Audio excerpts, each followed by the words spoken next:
Welcome to another episode. Podcasting Sucks. It's a branch of Good Morning Podcasters by the lovely, sensual, beautiful. Yeah. I'm literally looking at him right now. He looks beautiful. Fuzz Martin. Of course, I'm Jeff Townsend. And today we're going to talk about why podcasting sucks. Fuzz, how are you doing, man? I'm doing well, Jeff. Thank you. And we both look stellar in our Christmas attire. Yeah, you could probably hear me off in the distance trying to squeeze this like the sweater on that I wore in junior high, maybe, or No, you look good. I'm saying junior high, right? But Lord knows it's just I've got fat recently. It's not junior high, but you know what I mean. So yeah, Junior lows. I'm wearing a Christmas sweater, but it is a CrossFit Christmas sweater. So it's got elves flipping a tire. I got one doing deadlifts. I saw that. One doing pull-ups. I got one doing box jumps. I got one doing rows with a dumbbell. Yeah. So, and of course it's also very tighter. You're not just wearing some baggy Christmas sweater. You're showing off your CrossFit. Yeah, exactly. I like that for sure. Thank you. Fuzz, we're trying video today. Are you going to use this video? Yeah, we'll put this up on YouTube. Oh, sweet. Might as well. We've got a channel. Might as well use it. Fair enough. But that does come up in one of the topics here today, because we want to talk about priorities, and there's a lot of prioritization that comes in when you're doing podcasting, and it's not just in what you should be doing on your show, but just all around, right? So your life, your professional priorities, and then your show priorities, and your financial priorities, all those kind of come into play here, and it's one of those things that makes podcasting suck, but we love it, right? And we're happy to be here. So, and I'm happy to be here with you, Jeff, as we come into the holidays. Nice. I know, time just flying, man. It's crazy. Is this the fourth recording of this, or? This is the fourth episode, yeah. And, we acquired Podcasting Sucks from Tanner Campbell back around Halloween. I think it was either on Halloween or around Halloween. Yeah. And we're not even to Christmas yet. So here we go. All right, man. So like you said, Fuzz is taking charge this week. He's got a whole agenda. He's spent at least 70 hours, excuse me as I bust my knuckles on the table, 70 hours getting ready for this discussion tonight. Great. Now I have to prioritize editing that knuckle bust out of the audio. Don't do that. Yeah. There's there's a video rule, because I will never. Yeah. Paying a video editor is a whole other freaking level if you have to. If not, it's time consuming. So my rule is go with the flow on the video, unless it's disastrous. I don't do all these angles. I know you're in Adobe. I know you're like the master at video, but it's still a lot of work. Yeah, it is a lot of work. And that comes into this whole conversation here today, is like what is worth it in terms of your time? Like, what are you doing? Do you have to be doing all the things that you're doing? And this conversation actually came up because in my personal life, so I run a business, and that, first and foremost, as we all are, right? So I'm a dad. Yep. Got a family. Got to worry about that first. Then professionally, worry about my job, worry about my business, my employees, all those things. And I work with nonprofits, and I'm Mayor McFuzz here in our small town. And you're the man. And these things, well, that all adds up to time, right? Yeah. And we have time's finite. And if you want to be spending time with your kids, your family, you need to not spend all of your time doing other things like podcasting or editing out knuckle busts in a video podcast, or even maybe doing a video podcast. Might be more time than it's worth. Who knows? But I really think it's time to look at those things and to really hone in on what makes sense. Doing what is right for your schedule, not doing what you think is expected of you from society. Yeah. And all of that. So you can't do everything, right? I mean, not many people are capable of doing everything. I mean, just an average, everyday indie podcaster, we'll call it for sure. Yeah, it's a struggle. It is. It is. Like when you look at life priorities, it's not just even family too. It's like, I'm wearing this CrossFit Christmas sweater. Like, uh, it's and I don't do CrossFit anymore, but as you can see by the way the sweater fits, but Yeah. but I do go to the gym every morning, and getting to the gym is a priority because health, like my personal health, all Mhm. this other stuff goes away if my personal health isn't there, right? So, Yeah. uh, making time for me and time for me to, you know, work off the Cheez-Its that I'm eating during the holiday season here, those kind of things are important for the rest of all of this. But it's time. It's 15 minutes to drive there and an hour to work out and 15 minutes to drive home. It's hour and a Yeah. half every day. So, um, you know, th- mental health and your time that like if you don't have any downtime and you're always doing stuff for other people or even for things that like podcasting can be work, Yeah. uh that can really weigh on your mental health. So I think it's important that when you look at these life priorities, family, health, your financial stability, are you spending more on podcasting than you're making, and is that harming you financially? Are you able, if you're able to cover this hobby as we talked about in a previous episode, you know, you're not out golfing or you know, drinking a 12er of high dollar IPAs or something. Yeah. You're like is this your hobby? Can you afford it? Yep. And is it making sense for you? So, life priorities. I don't know. Are there other kinds of life priorities that you can think of that get in the way of what you're doing or what you want to do with your show or your podcast? Oh, well, I mean, I think you pretty much so covered it. And a lot of it is like you said, it comes down to time, right? What you want to do with your time. Because there's a lot of work with a lot even with this podcast, but other ones like you do a local one, I do a local one. There's a lot of work that goes in before that you probably don't think about or realize unless you are a podcaster, right? Hmm. And it's really prioritizing and being realistic what you can and can't do with your time because I need to work on that myself because I'm trying to do a million things right now, but it's going to come down to what you want to do with your time. Like for me, I maybe get 3 hours of sleep a night. I have other podcast jobs. I guess an industry job. It sounds weird saying that, but you know what I mean. For me, it's what am I going to do? And I sacrifice a lot of time and I sacrifice a lot of sleep. So I think Hmm. it's life in general. It's going to be different for everybody, but it Yeah. could be It could be anything, right? I mean, a co-host like Hmm. you get impacted by mine. Like we had to stop recording once, so we couldn't record. I mean, Yep. because of something I had going on. So it's also when you're doing podcasting with somebody else, which some people are completely against, but I prefer it, man. I love it, Hmm. and that's another factor that you have almost no control over. So that also comes around to something that's important with life and podcasting.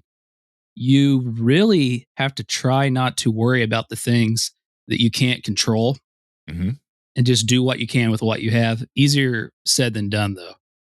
Yeah, and I think even back to that, it comes down to like write out all the things you're doing and find where the efficiencies could come, like what is necessary. Uh, One thing, and you and I have talked about this off the air, but when we went and bought Good Morning Podcasters and Podcasting Sucks, and I'm not to name drop Tanner, but his whole thing was doing a podcast every day, right? Well, Yeah. I run a business. I mean, he was running a business, but I have 80 employees. He Yeah. has, you know, he had himself. His business was what he was doing, is what he's doing. I have kids. Like I was then though when I took it over trying to do what he was doing before he left this, and that's Yeah. you brought it up, and I feel like you gave me permission to to be okay with I don't have to be him, and I can do it my own way, and I don't need to podcast every single day of the week. Nope. So I'll cut it back to what's reasonable and what feels good because I love doing it. It's just a matter of working it into a schedule and making sure that the thing that I love doing isn't getting in the way of the things that I also have to do in order, again, back to life and family and taking care of my other responsibilities. So, Yeah. but yeah, like you know, we talk show priorities. It's you're right, coordinating with your co-host and your guests if you're doing interviews. Like you do interviews on your Indiana show, right? Yep. And finding time that works for them and works for you, and it depends on how long your show is and all of that can really impact You got to you find them too, right? In my case, yeah, in my case, I got to go out and find 100%. them. Same here. Yep. That's harder than you would think. Like I have a podcast about podcasting, but indie podcaster. Hmm. It is not hard to find people to be on that podcast. I'm going to Right. be honest with you. I've Yep. got a wait list. I actually go out and seek people in the industry as well, though. Hmm. But with this Indiana stories, I'm finding these stories that maybe aren't always as well known, right? Hmm. In a historical sense in Indiana that are interesting. So I really have to work hard to find some of these. Like, I don't know what I'm going to do for Monday's episode. I have two things that I'm looking for, crazy rare events. Yep. And I can't get one person to come on and talk about it. No one's comfortable with it, or Hmm. say they don't know enough. That takes a lot of time to try to research and find these people. It does. 100%. And so the other thing is that when you're doing a local podcast like this, and actually would be yesterday's episode of Good Morning Podcasters is about hyper local podcasting, and that part of that getting people the people that you're going to interview, a lot of times they haven't been on a podcast before. So it also comes down to microphone etiquette. Are they in a Hmm. room that's going to sound good? Because if they're not, you're going to spend extra time editing, or you might end up scrapping the whole thing if it sounds real bad. And it's I've hard to had explain that to a senior citizen, Fuzz. exactly, and like, hey, could you at least wear, a pair of AirPod or a Hmm. earbuds with a microphone on it, a wired microphone or something? They don't they don't get that. And thankfully, the I think the pandemic helped a little bit with some people, and after a while, they got used to doing that. But it is if you don't have a studio that you're bringing people into, and even if you do, like my show, I have a studio, I can have two guests in at once, and inevitably, like I got to tell somebody to swallow the microphone and like get close. They're pretty good at it, but if they haven't been on a podcast before, it's hearing themselves in the headphones for the first time and all of that stuff is foreign to them, and that becomes an editing issue on the back end. Creates a lot more work. So you try to make sure when we're prioritizing. Another thing is really prioritizing on what you want to focus on when you're Mhm. communicating with them, even in that sense, because that's going to have an impact later.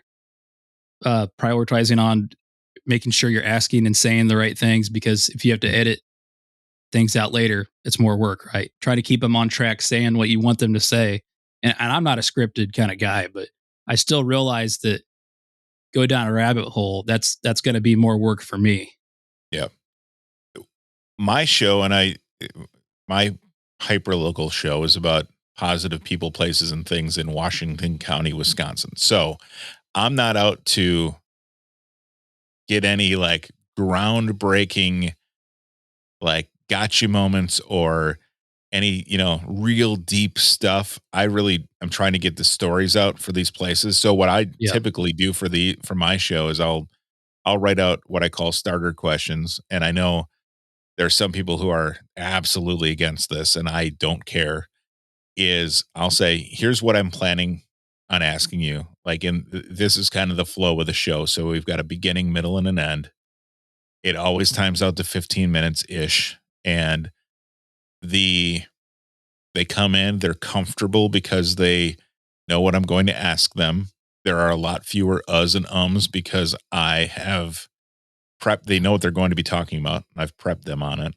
But it does take time to put that together and do the research. But I'll tell you this, doing the research, and this was even true in my radio days, if you spent an hour doing show prep in the morning, your show was so much better than if you tried to wing it. And that same goes for when you're interviewing guests. So I guess put in the work, but if you put in the work, it should save you on the back end of the work, but it's still time. So, What what I've come to realize also is when you're talking to people, let's say they're politicians, right? mhm, Let's say they're significant members of the community. They almost put you through a vetting process. It's more work too. They will require those questions. They will require things like that. They will require you to share episodes that they should listen to. Uh, that's another way where it's work, right? Because I've mhm, sent things and they want to know more, so you got to do more. yep, And you almost, and I think the difficult thing for me becomes how do you plan for the unknown? mhm, How do you have, let's just say, like a little bit of buffer time in there, for example? That's where I really struggle with because, like, like I said earlier, I'm doing a lot of different things, as you know. mhm, So I really struggle with if I have to do more or something shifted, then I start to really struggle with trying to keep up and not get buried. yeah, yeah. That's really, it's real easy for that to happen. And you were talking about, worrying about getting your show up for Monday, and that's the same. I moved mine to Tuesdays because I found that trying to do that over the weekends was Hmm. it was killing my weekends. And so I'd rather kill a couple hours on a Monday night than have to, take time on Sunday when I just want to have some downtime away. So I moved my show release date from Mondays to Tuesdays for that reason. But it, it goes back to that mental health. And you know, people always say like do what you love and you'll never work a day in your life. But when you start making a job out of your Yeah. passion and hobby, sometimes it becomes a job and Hmm. not something you love anymore. I used to do photography back in the mid 2000s to, Polaroid cameras. yes, Polaroids. Uh, I was doing Getty and I worked for Getty and iStock, but it was such a grind setting up photo shoots, bringing my lights, hauling my lights and my, backgrounds and, you know, lining up models and getting releases and editing photos down to make them, high enough quality to get accepted onto Getty. Yeah. It took a lot.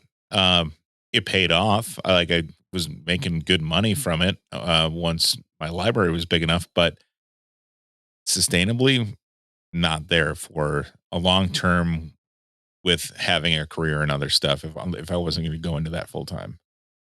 Yeah. Um, Now going back into the podcast world, though, you know, it's a lot more too than recording and editing and posting. Like there's the whole promotion of things. We talked Yeah. about the different social media channels and what channels should you be on or where should you be spending your focus. And I That's saw something important. from yeah, and I saw something from Mark Asquith.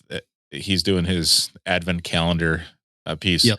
and he really Good talked stuff. about yeah, it really is. And he talked about owning one channel at a time and not spreading your focus all over the place.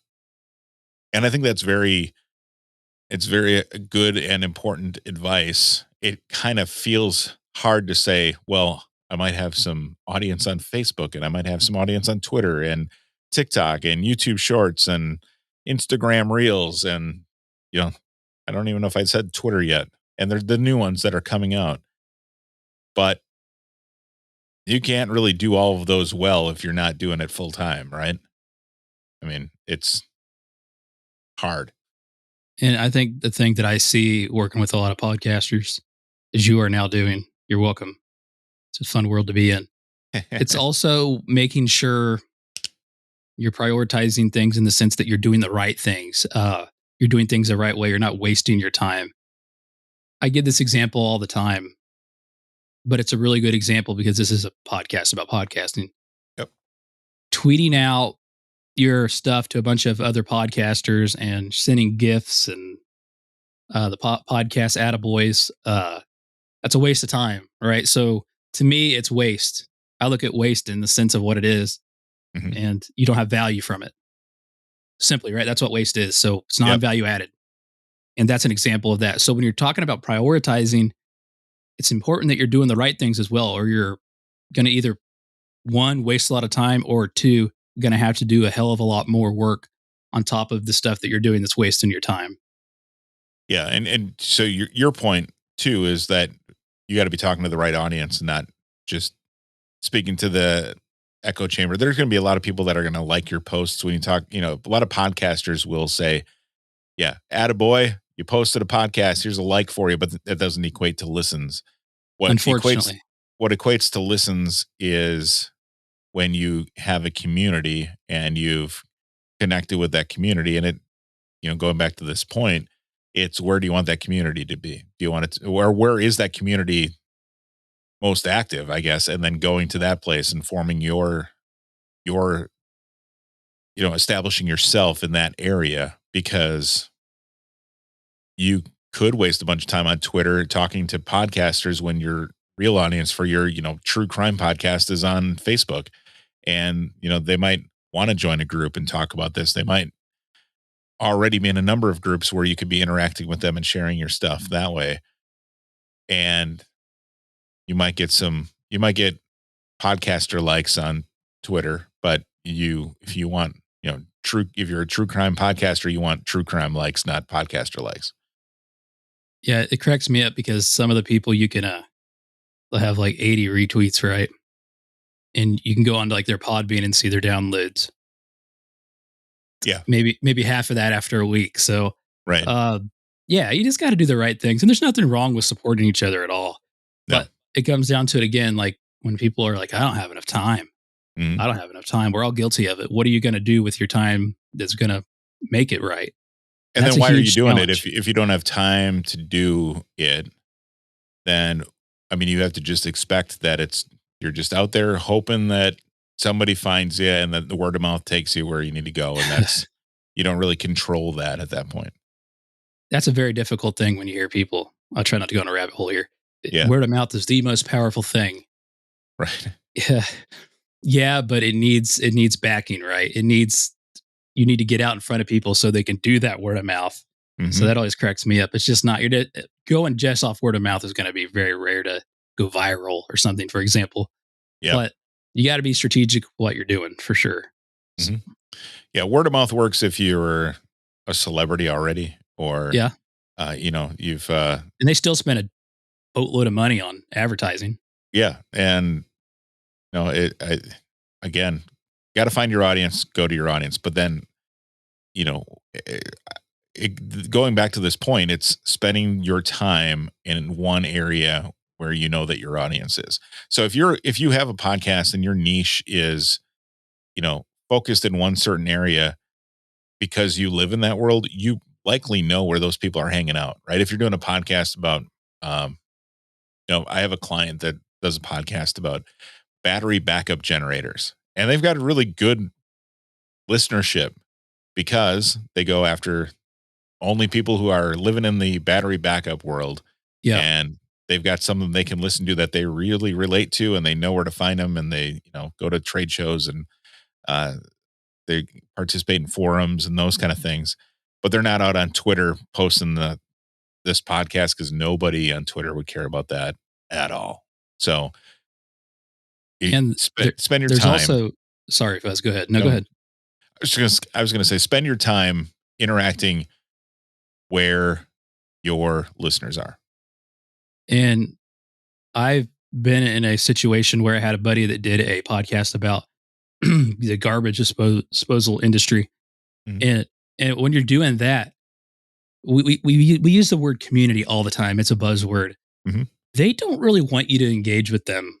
They just want informative content. So Yep. sometimes it might be realizing that, right? Like not all audiences are worried about you going out maybe if it's a business standpoint, they're not worried about literally you going out, developing a community, engaging with them. Mm-hmm. So the focus there would be you just need to have really good content because you're not going to get that engagement, with them if you put the work in because that's not why they're there. So it's also understanding like why you're doing it and Mm-hmm. why you're creating the content you are and what it's for and how it fits into people's lives. Like what are they getting out of it? And that'll also dictate the things that you should be doing and prioritizing. Right. And then that goes down to talking about advertising and advertising to who you should be, who you want to reach. If you're doing any advertising, make sure you're focusing that on your specific audience. Don't stay too broad. Mhm. If you have a sports podcast, make sure you're advertising to people who actually care about the kind of sports that you're talking about in the geographical regions that you're talking about. Don't be wasting your money on, getting a broad range because of the, per click might be, or, per view might be Yeah. lower. You got to really focus and prioritize that audience. Otherwise, again, you're wasting your money and wasting your time. If you're wasting your money, you're also wasting your time because you put time Yep. into doing that. So, um, and another thing, so here's something breaking news, Jeff. When I first started doing Good Morning Podcasters, I also created the Good Morning Inbox newsletter. Well, that was, going to be an exclusive piece of content that I put out every single Monday to subscribers to the newsletter that wouldn't be on the podcast, which sounds great Yeah. in theory. But doing that work at right now, it's not, I have 15, 18 subscribers on that Yeah. right now after, a month and a half. And I could put the focus in and I'm sure I could grow that if I focused on it and I did that. But that means on Sundays, I'm writing an article and scheduling an email to go out and those kind of things. And I totally get the need for newsletters and the viability of newsletters, but for what I'm doing, does it make sense right now? And I don't think it is. It does. So probably going to put that on hiatus for a while. So, Yeah. And like before I even started Indiana Stories, I had like 160 subscribers to a newsletter because I mhm, pushed it. And I still have to prioritize that. I'm a few episodes behind on like what I'd like to be as far as sharing the content that I covered that week. But I'm being realistic, right? And that's not my priority necessarily. I mean, I need to figure out how to get a better workflow to get it done. But in the meantime, I got to focus on making good content, making the content. So it's interesting you bring that up. And I do want to, I know we're getting close to closing this out, but another thing that is significant here that we didn't touch up on, and I think you'll agree with this, Fuzz, we often go into this mindset where we got to do the Patreon route. We got to do oh this yeah, extra content route. And I find for me, and knowing the statistics of it, that that isn't necessarily a good use of everybody's time. You really have to think about it because most of the content on Patreon, a higher percentage than not, is actually not getting consumed. hmm, So patrons are paying you, you're giving them extra content. More often than not, that is not, they're not even listening to it. They're not even watching it for whatever reason. yeah, So for me, it's always been, even like I have the Twitter, what is it follow? Is it called subscribers now? yeah, yeah, Uh, I don't offer anything for that. And I put it in there. And I yeah, had somebody the other day that subscribes me and they're like, you can't just not offer anything. I'm like, can I offer you something that I can't do? Like I don't have time to do. So yeah, with Patreon and stuff like that, I've always had better luck going off the fact that it's just an appreciation thing. Not that I can yeah, create more content because that would jeopardize the content that I'm already getting to you. It would take time away from it. It would take more time, which would then obviously make the content not as well. hmm, So yeah, man, I think that's a big thing too. People get caught up on that. How am I going to make money? How am I going to make money? Well, making extra content's not always the way to go about it, right? I mean, let's be agree. honest. Yeah, 100%. And if you can't sustain it, then what good is it? And back to your point, buy me a coffee or even some of the other donation, but like even your subscribership, just saying by subscribing, you're helping make a donation to my show so I can keep Yeah. my show and content going. There's nothing extra for it, but it only costs $3.99 a month. So that is that worth it to you? And your true subscribers will get it. And for some, Patreon works great.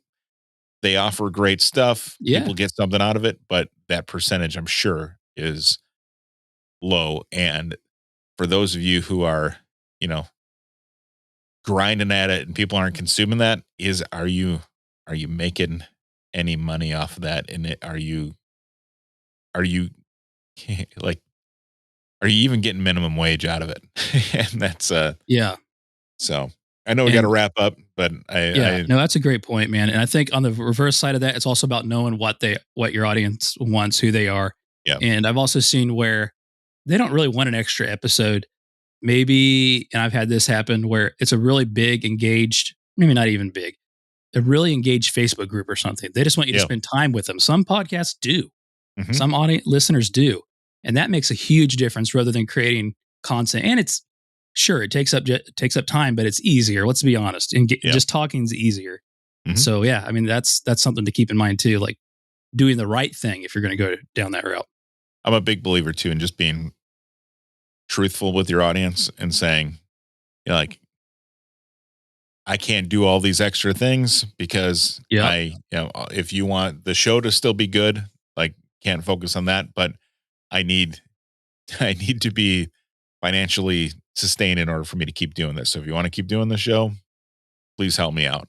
And every so often providing a spiff here and there, of course, interacting with them, as you said, those kind of things, great. But, a separate episode every week, running a Slack channel or a Discord, like that's tough. You're like your answer, you got to be on all day. So, and if you can do it, great. Otherwise, podcasting is going to suck. Yeah, which will lead us to the end here.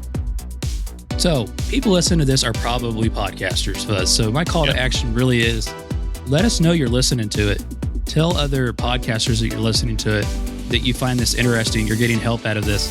And I'll put Good Morning Podcasters with that. It's a brand. I mean, it's the same thing relatively. So, I mean, yeah, let us know. Share that with other podcasters. That's really what's going to help. Because Fuzz, you're doing a hell of a job with Good Morning Podcasters. Thank you. I love it. And I think it has a lot of value. But in order to do that, it's going to have to be like any podcaster, right? Like people are going to need to let other people know that they're listening to it. If you have other podcaster friends, let them know. And that's the call to action that would, I think, help us at most. Well, we want to get the right people listening, telling us what they want to hear, what they want to learn more about. And we'll really go from there. And that's how we're going to grow and make better content. I think we're the exception with podcasts about podcasting, with tweeting and posting on, good pods.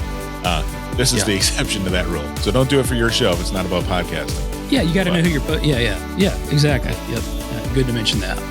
But until next time, remember, podcasting sucks. It doesn't have to.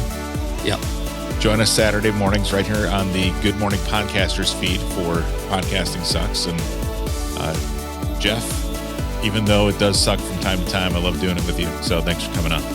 Same here, man. I absolutely love your sweater, and I can't wait to show the world how amazing it is. So podcasting sucks a little bit less with you too, buddy. I appreciate it. Thanks. We'll talk to you soon.